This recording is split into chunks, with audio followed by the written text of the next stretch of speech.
Olá, bom dia, paz do Senhor. Hoje, dia 20 de abril de 2021, já estamos no 20º dia do mês de abril do ano de 2021 e até aqui o Senhor nos ajudou, o Senhor nos abençoou, o Senhor se derramou sobre as nossas vidas e as suas misericórdias se renovaram sobre as nossas vidas, nossa casa, nossa família. A Ele é dada toda a honra e toda a glória em nome de Jesus. Estamos mais uma vez meditando na palavra do Senhor, pensando um pouquinho, depois orando pela nossa casa, pela nossa família e pelo nosso país, né? Em nome de Jesus. Para que o Senhor tenha misericórdia, para que o Senhor possa interferir, mesmo no nosso erro, mesmo na nossa ignorância, mesmo na nossa, vamos dizer assim, indisposição, né?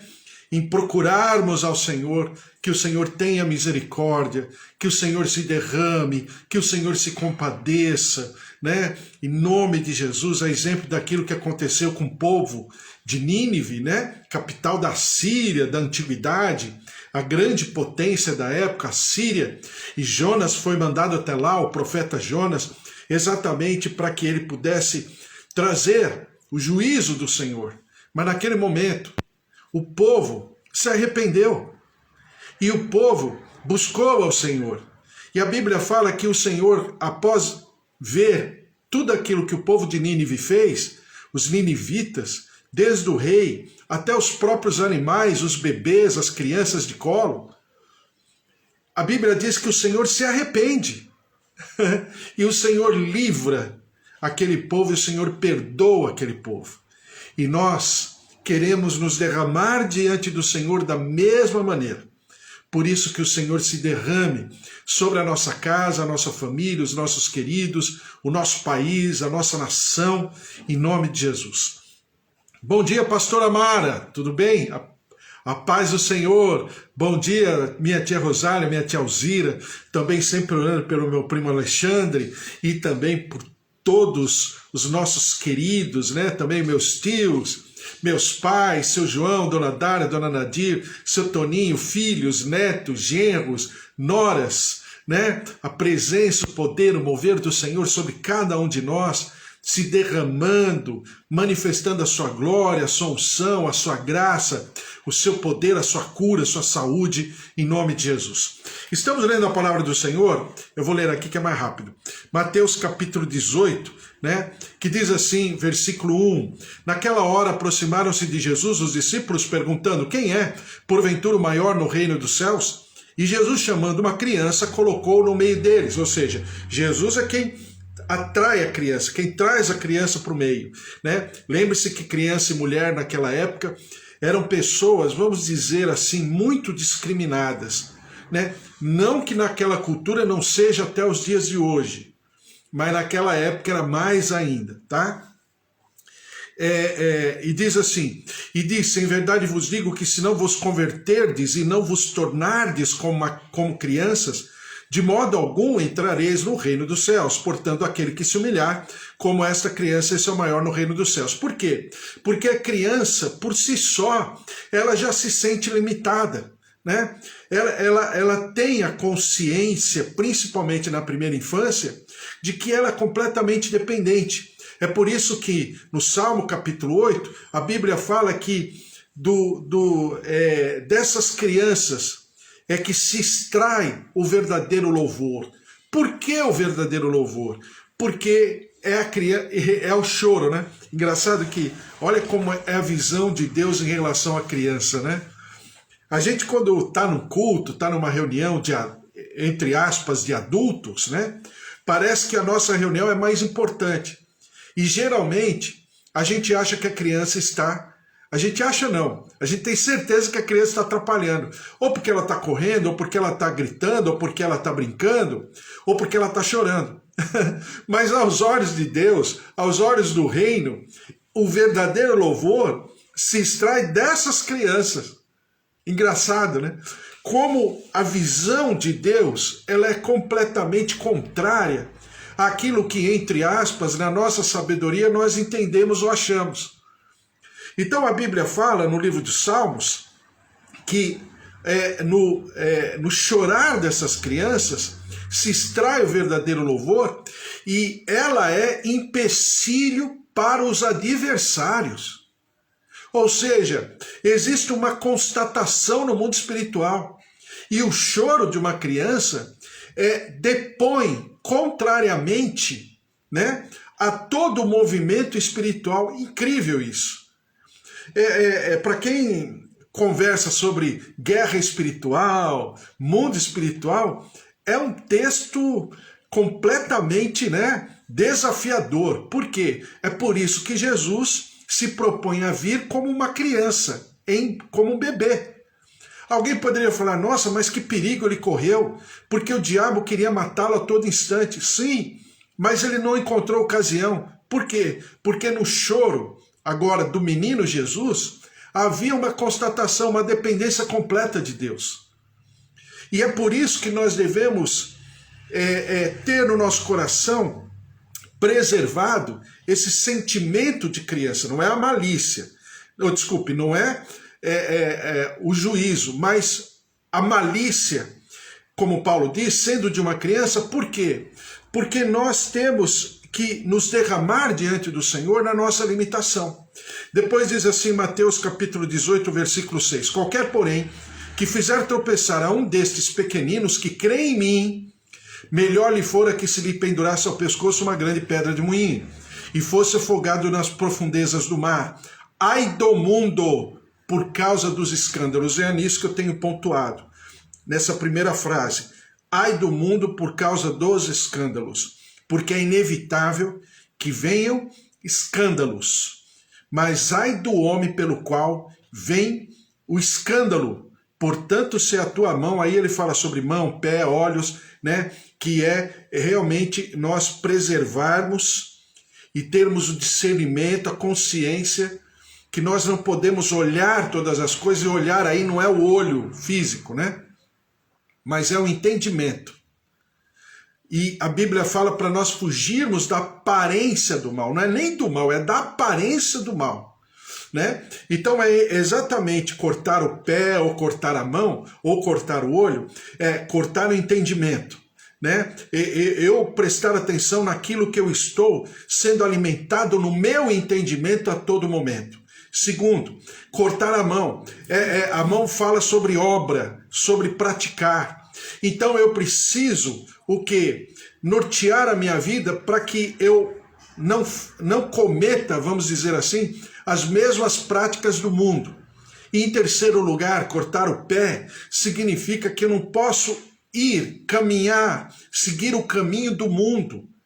Mas eu tenho um caminho santo, como diz em Isaías 35. E aquele que anda por esse caminho, ele não se perderá. Então, andando sobre isso, a gente tem falado sobre escândalo, eu tenho falado nesses dias, né?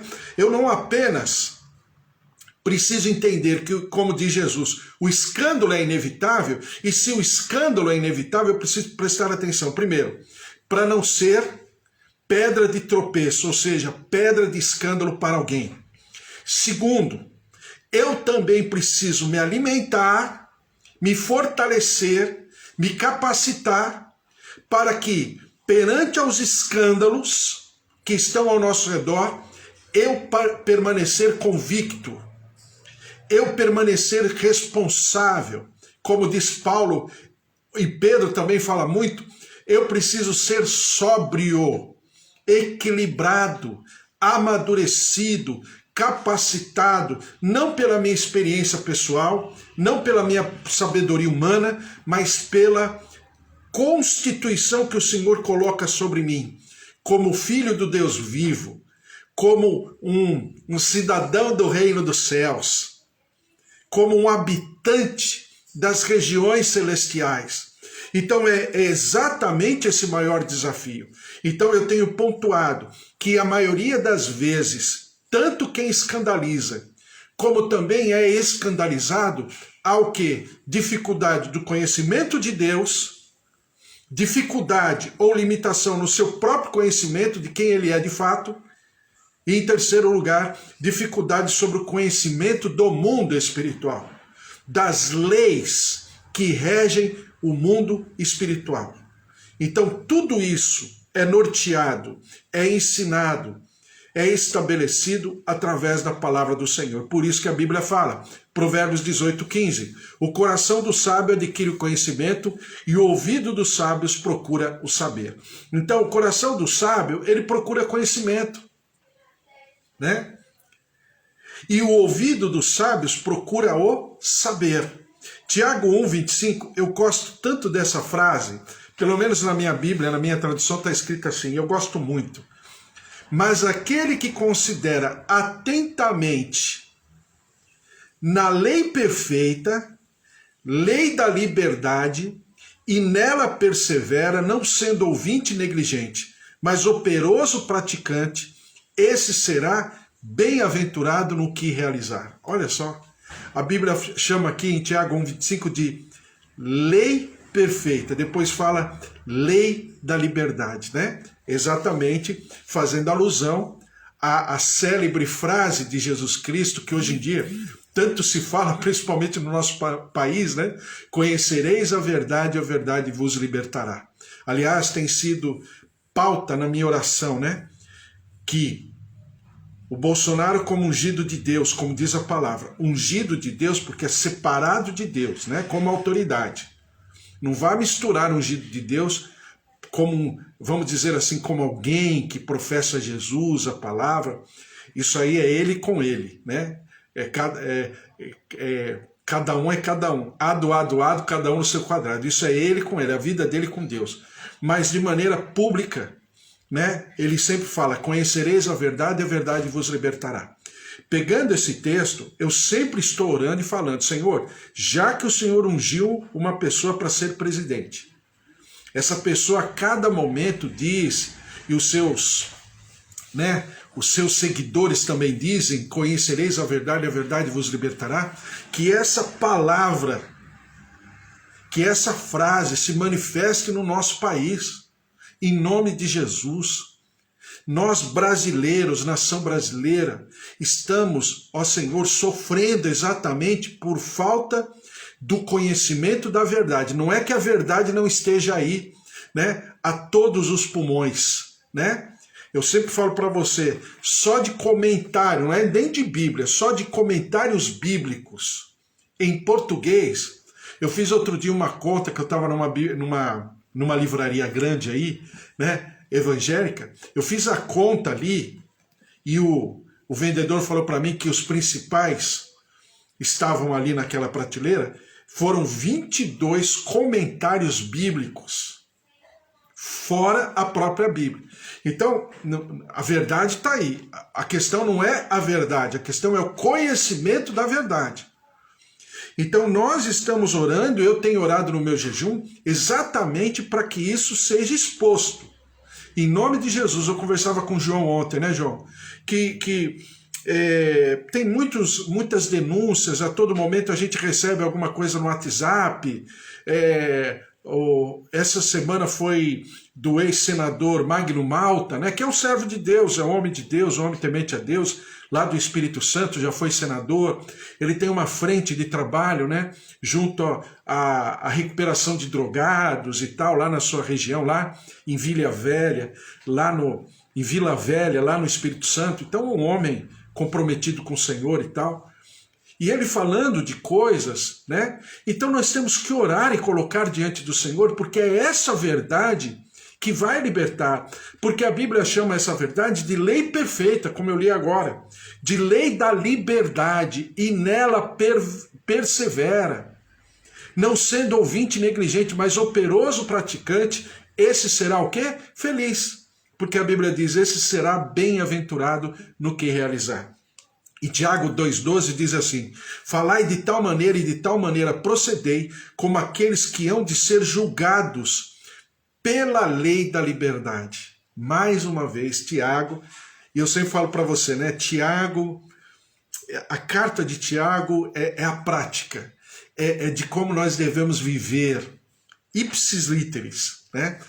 Toda a escritura, toda a epístola de Tiago. Por quê? Porque Tiago viu Jesus.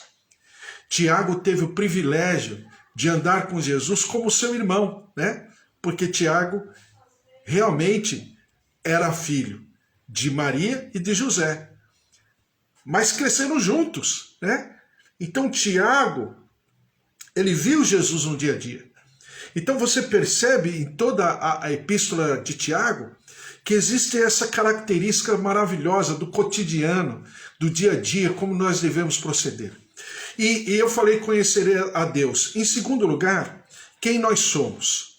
E eu falei para você, Mateus capítulo 16, quando Pedro diz assim, tu és o Cristo, filho do Deus vivo. Ó, bem-aventurado és Simão Bar-Jonas, porque não foi nem carne nem sangue que tu revelaram, mas o meu Pai que está no céu. Então, é exatamente Jesus falando sobre a sua identidade e a constatação, a ratificação, a confirmação que ele estabelece a partir da verbalização de Pedro de quem é Jesus.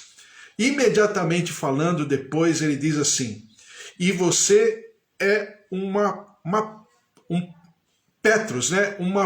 Um fragmento de pedra, você é um pedaço de pedra, né? Você é Petros, mas sobre esta pedra, ou seja, esta Petra, a rocha, Jesus Cristo, edificarei a minha igreja, através da qual as portas do inferno não prevalecerão.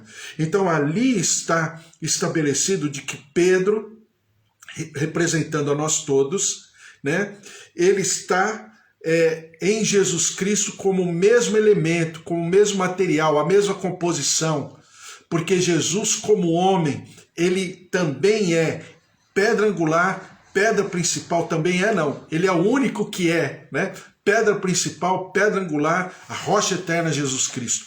Então o que significa isso? É saber quem eu sou. Tem um pregador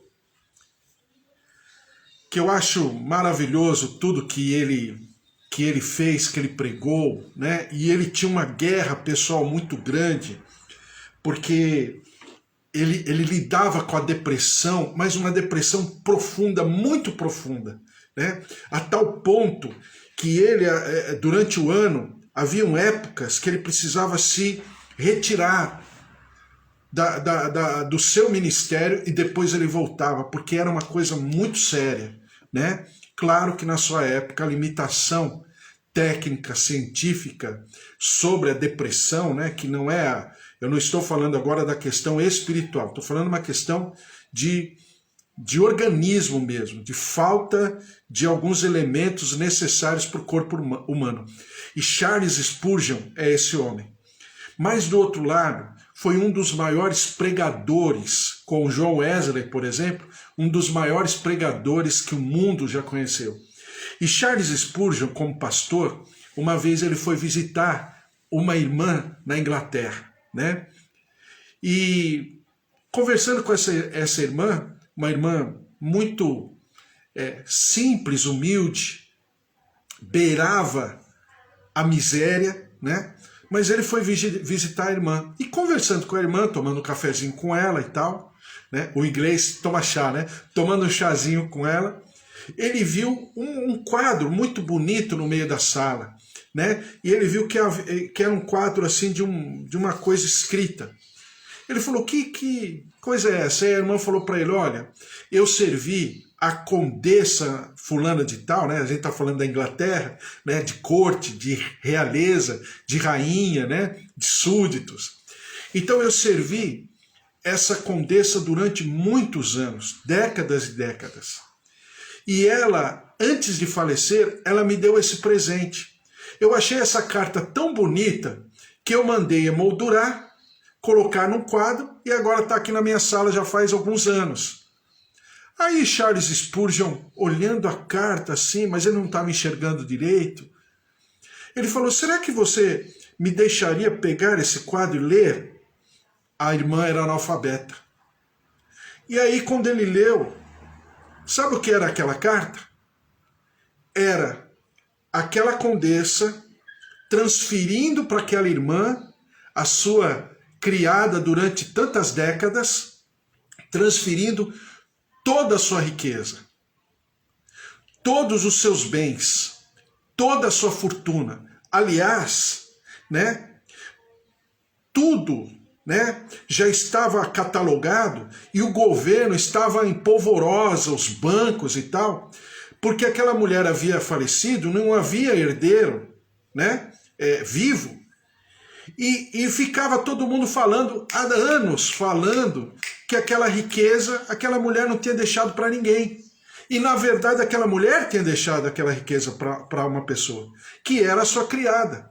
Só que ela, analfabeta, mandou emoldurar todo, agora não era uma carta simplesmente, mas era um testamento, mandou moldurar todo o testamento e estava lá na sua sala. Quando Charles Spurgeon leu aquilo, ele falou, meu Deus, a senhora sabe o que é isso? Não, não sei, eu não sei ler, mas é muito bonito, porque ela falou que me deixou de coração. É o maior presente da sua vida foi ter me conhecido.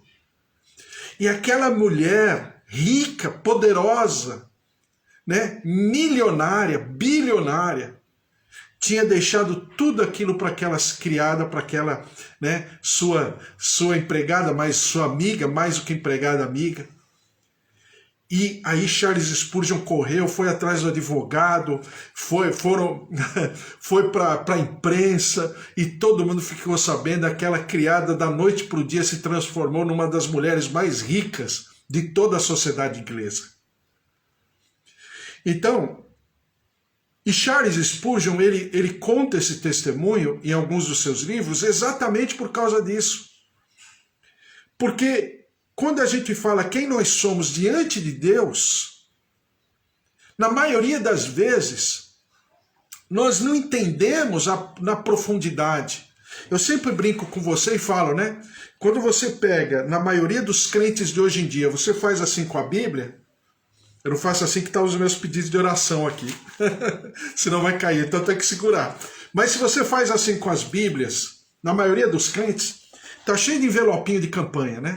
É campanha disso, é campanha daquilo. Alguns deles ainda, alguns, não todos, hein? Porque às vezes a pessoa não se dá o trabalho nem de escrever. Escreve achando que o fazer jejum, o se colocar diante do Senhor, é apenas para benefícios pessoais. Não. Olha o que a Bíblia diz em Efésios. Eu não ia ler essa passagem, mas vou ler. Efésios capítulo 1, versículo 3, diz assim: Bendito Deus e Pai do nosso Senhor Jesus Cristo, que nos tem abençoado com toda sorte de bênção espiritual nas regiões celestiais em Cristo, assim como nos escolheu nele antes da fundação do mundo. Então, nas regiões espirituais, celestiais, toda sorte de bênçãos, o Senhor já ordenou, pré-ordenou sobre as nossas vidas. A questão toda não é entender que existem bênçãos. A questão toda é ser um campo fértil para que essas bênçãos se manifestem e eu não preciso ficar procurando uma bênção que já está estabelecida. Porque eu fico parecendo essa mulher do tempo lá de Charles Spurgeon. A bênção está ali no quadro, emoldurado, eu acho que é bonito, eu acho que é maravilhoso, faz parte de toda, né, de toda a arquitetura daquela casa, da minha vida, mas não produz efeito. E a palavra do Senhor precisa produzir um efeito. Porque senão vira história, vira lenda, que é o que a maioria dos crentes de hoje em dia entendem da palavra. É por isso que a palavra de Deus fica tão distante. A impressão que se tem, até que muito da palavra não acontece hoje em dia, né? Aí você ouve as célebres frases, mas sabe, a gente tem que ver o que é a vontade de Deus, né?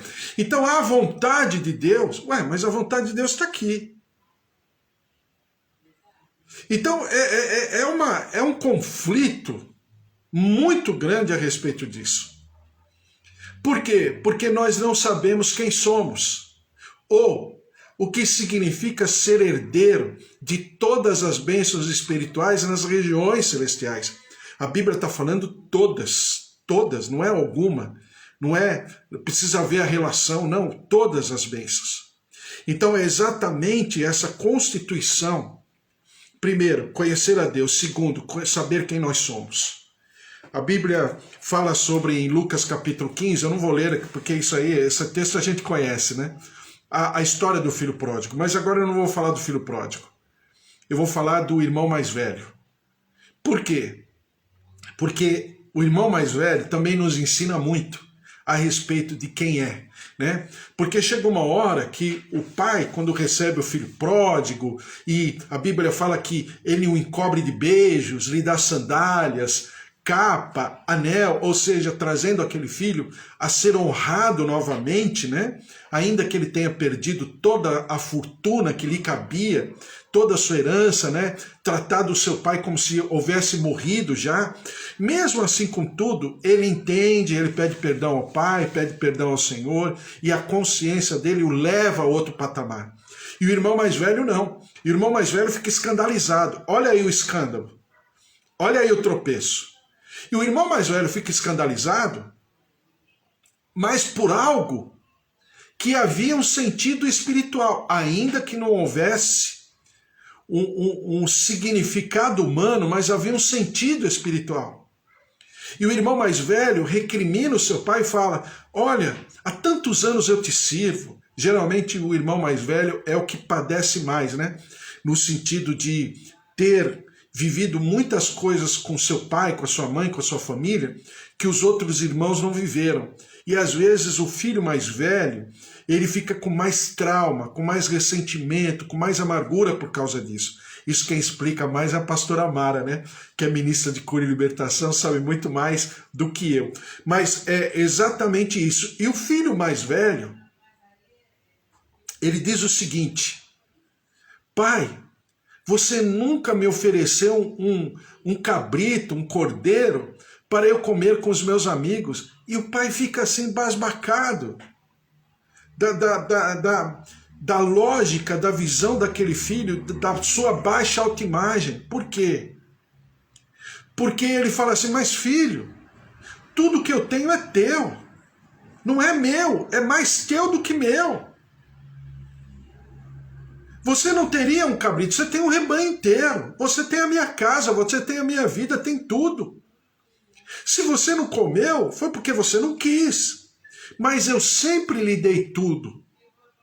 Ou seja, exatamente porque o filho mais velho não havia entendido qual era a sua constituição, qual era a sua liberdade, a sua habilitação. E por causa disso, agora ele estava recriminando seu pai, porque havia socorrido o seu irmão mais novo e ao mesmo tempo havia perdoado os seus pecados. Então, somos nós no dia a dia. É exatamente a visão dos 10 espias, a mesma coisa. Você acha que Deus mandaria todo aquele povo, mais de, 2 milhões de pessoas, contando crianças, mulheres e adultos e tudo, né? Mais de 2 milhões de pessoas saíssem do Egito para chegar de frente para a terra prometida, né? Para dizer que o povo não teria condição de entrar por causa dos gigantes, por causa dos povos, belicamente falando, muito mais capazes do que o povo de Deus, né? Você acha que Deus levaria o povo até ali para que o povo morresse no deserto? Lógico que não. Mas por que o povo morre no deserto? Por causa da ignorância. Porque o povo se escandalizou. Porque o povo se escandalizou com algo saudável, que era a vontade de Deus. Então, é exatamente esse fortalecimento no nosso entendimento, no nosso conhecimento, que nos fará andar por sobre patamares que jamais nós imaginamos, mas que Deus tem sobre nós. Então isso é uma questão de autoimagem. Em outras palavras, é uma questão de autoimagem. Por quê? Porque eu, na minha humanidade, me enxergo, com uma visão deturpada, com uma visão completamente estereotipada em relação àquilo que Deus tem. Qual é a imagem de Deus? sobre a minha vida, como é que ele me afere? Lembre-se, Deus não vai me aferir pelo erro. Quem me afere pelo erro é o homem. Deus me aferirá pela sua unção, o seu derramar, a sua separação sobre a minha vida. É exatamente o que ele faz com Gideão. Por isso que parece papo de louco, né? Vai nessa tua força. Ai, Senhor, o que são das tuas promessas, do que os nossos pais nos falaram? Homem valente. Eu acho que o anjo até falava, só de um anjo falou, Gideão já se assustava, de tanto medo que ele tinha. Mas em nenhum momento Deus conversou com, vamos dizer assim, com o sentimento de Gideão, com a pequenez de Gideão, ou com a visão, né, deturpada dele próprio. Mas o Senhor conversou com a constituição de Gideão, com aquilo que ele havia determinado sobre a vida de Gideão. O Senhor sempre conversará com aquilo que ele te chamou, com aquilo que ele te constituiu. É por isso que nós precisamos nos conhecer, né? A palavra do Senhor em 1 Coríntios capítulo 2, versículo 10 diz assim: mas Deus não o revelou pelo Espírito, porque o Espírito a todas as coisas perscruta, até mesmo as profundezas de Deus. Porque qual dos homens sabe as coisas do homem, senão o seu próprio Espírito que nele está? Assim também as coisas de Deus, ninguém as conhece senão o Espírito de Deus. Ora, nós não temos recebido o Espírito do mundo. Espírito aí, sempre eu falo que é espírito, uma questão espiritual, mas eu também traduzo por sentimento, né? Então eu poderia falar, nós não temos recebido o sentimento do mundo, a consciência do mundo, a mente do mundo, e sim o Espírito que vem de Deus, e sim o Espírito Santo, mas também o Espírito sentimento, a consciência que vem de Deus, para que conheçamos o que por Deus nos foi dado gratuitamente. Então, o Senhor nos deu gratuitamente uma constituição de filho, uma constituição de herdeiro, uma constituição daquele que viverá todas as suas promessas, que já estão pré-determinadas no mundo espiritual, nas regiões celestiais, todas as bênçãos espirituais. Aliás, tudo para Deus é espiritual, viu? Ele é um ser espiritual. Lucas capítulo 15, versículo 29, já falei do filho pródigo. Então muitos não entendem que são tão pouco. Muitos não entendem quem são, tão pouco o que possuem. Portanto, não vivem o propósito de Deus. Então, nós precisamos viver o propósito de Deus. Eu preciso saber quem eu sou. A Bíblia fala lá em Gálatas, em muitos textos, né? Que nós somos herdeiros de Abraão. Mas quem nos conectou a Abraão, espiritualmente falando? Quem nos conectou a Abraão, espiritualmente falando, é Jesus Cristo. Então nós somos herdeiros de Abraão em Cristo Jesus, o nosso Senhor. E é nele que estão depositados todas as nossas bênçãos, tudo aquilo que somos, tudo aquilo que temos, tudo aquilo que seremos e tudo aquilo que teremos. Cabe a nós estudar, examinar a Escritura, como diz a palavra, né? Que o sábio procura o saber e os seus olhos procuram o conhecimento de Deus. É exatamente esse desenvolvimento. Eu sempre falo para você, não é porque a palavra é simples, né, que ela é, vamos dizer assim, de fácil discernimento. Eu preciso estudar, eu preciso buscar, eu preciso preservar, guardar, esconder, como diz Salmos, né? Escondi a tua palavra no meu coração para não pecar contra ti. Então é esconder essa palavra. E é por essa palavra andar, é fazer dessa palavra o meu caminho, a lâmpada para os meus pés e luz para os meus caminhos, para que eu possa viver exatamente aquilo. E eu vou terminar lendo a palavra do Senhor no livro de Josué, quando Josué, ele entende, né? Entende mais ou menos, não é que ele entende, o Senhor o obriga a entender de que Moisés já havia morrido e agora o bastão estava com Josué, né? E a palavra diz assim, ser forte e corajoso, porque tu farás este povo herdar a terra.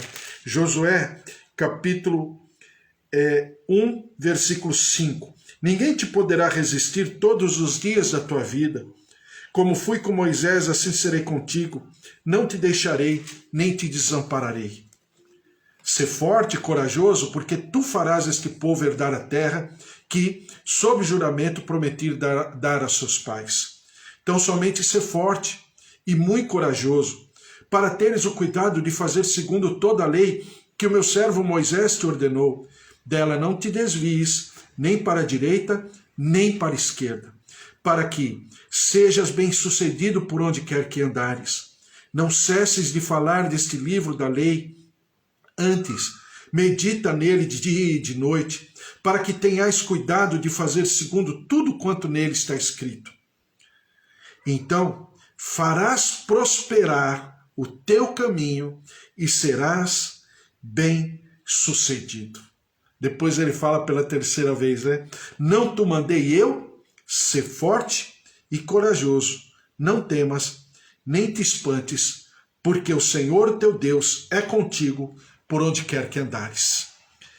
Então, o Senhor exorta Josué várias vezes. Josué nos representa aqui, né? Por quê? Porque ele estava com uma tarefa grandiosa, muito maior, muito mais complicada, complexa do que o tamanho do próprio Josué. Mas quem estava indo à frente não era Josué, era o Senhor. Josué era tão somente, né, o seu instrumento. Você é tão somente o instrumento de Deus. Você é forte em você mesmo? Com certeza não. Mas você é forte no Senhor, porque no Senhor você é forte e corajoso, para poder enfrentar, por exemplo, essa terça-feira, né, sabendo que o Senhor está com você, sabendo que o Senhor está com a tua casa e com a tua família, e que você não terá resistência. Não é porque não existe um mundo espiritual, aliás, eu quero falar amanhã sobre isso. Não é porque não tem um mundo espiritual que há resistências espirituais, humanas, sociais, culturais, né, limitadores, claro. Mas o que o Senhor está falando para Josué é o seguinte: ninguém te poderá resistir todos os dias da tua vida. Por quê? Porque o que você carrega é eterno. Porque a Trindade habita em você. Porque você é o santuário de Deus, você é templo do Espírito Santo e você abriu o teu coração para Jesus entrar e cear com você. Então, existe toda uma lógica espiritual para que você possa dar certo hoje e durante todos os dias da tua vida. Você, a tua casa e a tua família. Ah, mas nós estamos num momento de pandemia.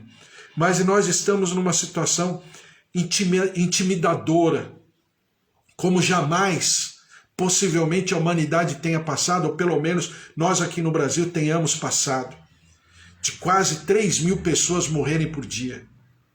Eu sei, Deus também sabe, mas a palavra que você está lendo comigo, ela é eterna. E Deus sabia que nós passaríamos por isso tudo. Nós não somos um acidente de percurso. Essa situação está acontecendo, mas às vezes, até do próprio povo de Deus, né? Existem algumas indagações que eu fico assim abismado.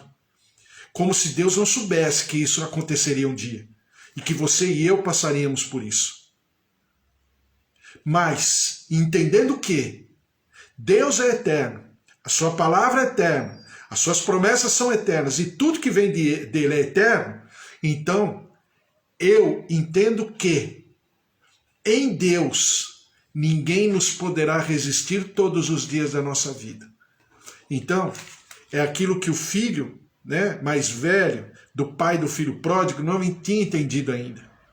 É aquilo que aquela mulher, né, aquela criada, por ignorância, até por ignorância.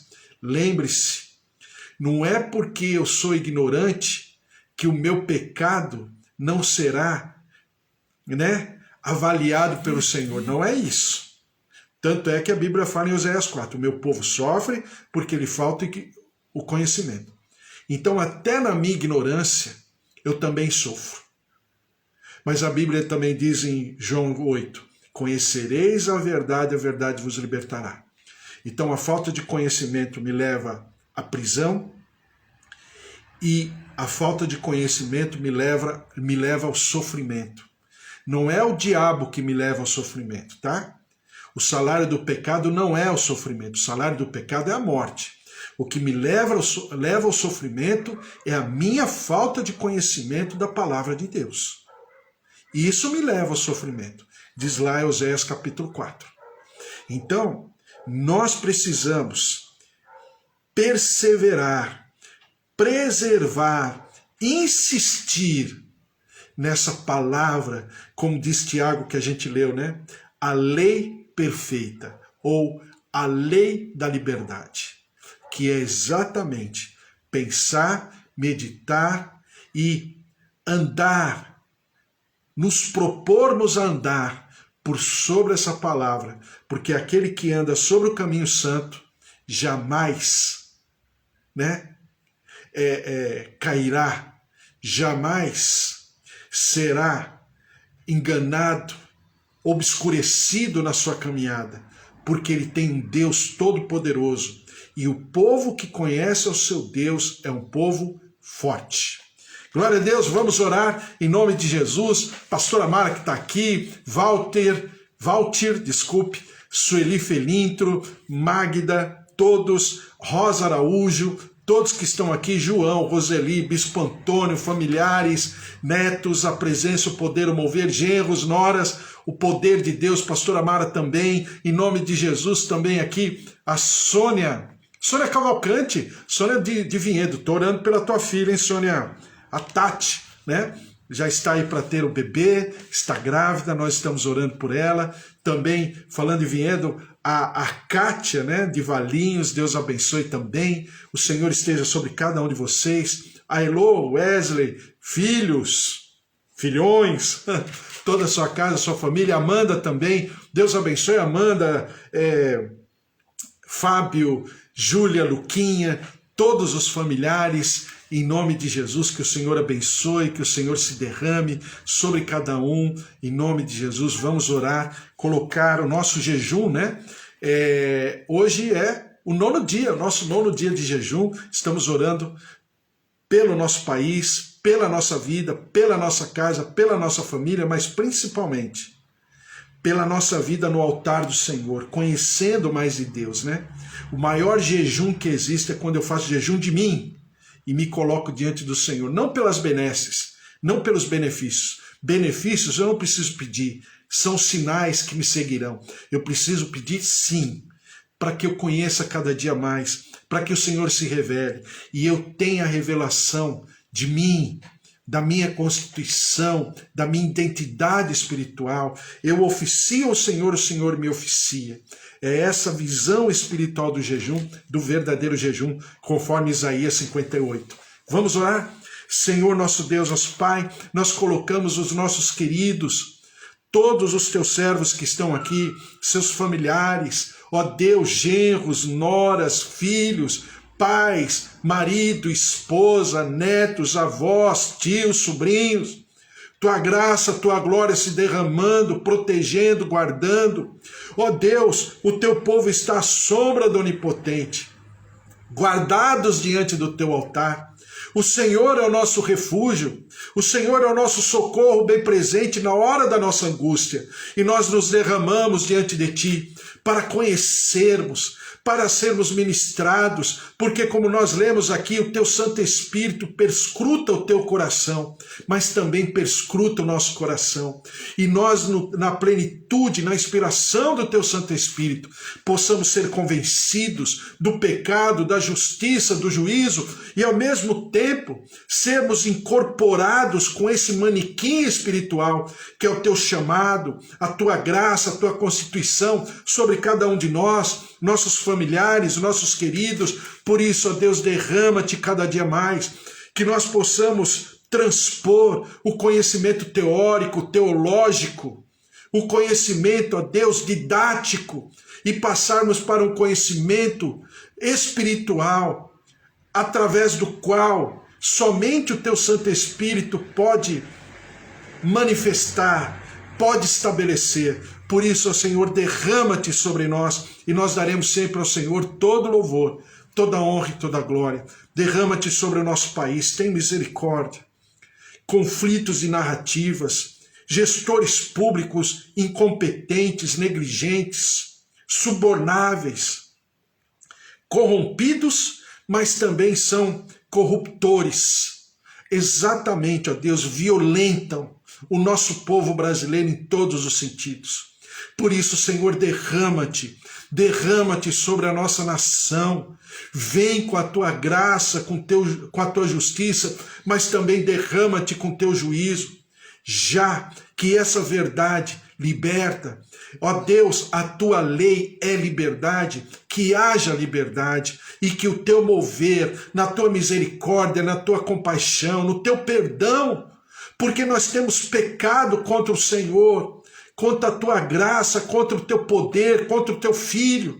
Por isso derrama-te, ó Deus, perdoa-nos na nossa iniquidade, na nossa transgressão, cura a nossa terra, a região norte, a região sul, centro-oeste, sudeste, nordeste. Move-te, ó Deus, os hospitais, os leitos de dor, a falta de equipamento, a falta de remédios, falta de recursos, falta de vontade política, falta de dignidade, falta, Senhor, de compromisso, uma série de coisas.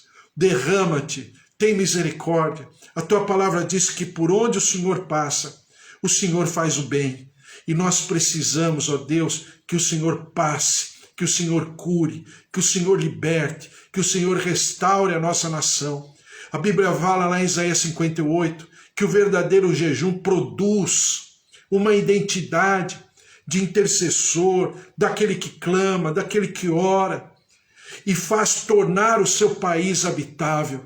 Senhor, nós precisamos viver num país habitável, e esse país habitável, ele é gerado no teu altar, na tua presença.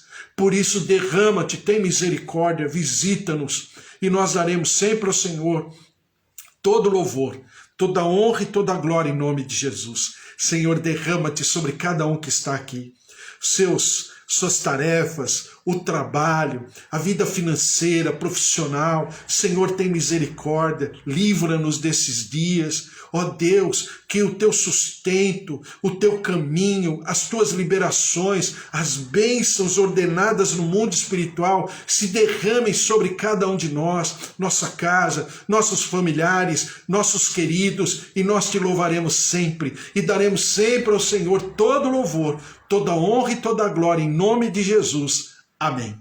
Amém? Glória a Deus, que o amor do Deus Pai Todo-Poderoso, que fez o céu e a terra, esteja sobre a tua vida, que a vida vitoriosa, a vida constante, abundante do Senhor Jesus, seja a tua marca, e as ricas consolações do Espírito Santo da promessa não se afastem, mas pelo contrário, se manifestem sobre a tua vida a cada dia, e ninguém te possa resistir, porque você carrega o amor do Deus vivo, o amor em Jesus Cristo, porque se Deus é por nós, quem será contra nós se o Senhor é nosso pastor? De nada nós teremos falta. Um beijo para você, Deus abençoe, fique na paz, uma terça-feira maravilhosa, uma semana muito especial, praticamente a última semana, né? Quase a penúltima semana do mês de abril, e que o Senhor te abençoe em tudo que você fizer, você possa prosperar. Um beijo para você, até amanhã, às 10 horas da manhã. Um beijo, fique na paz, tchau, tchau.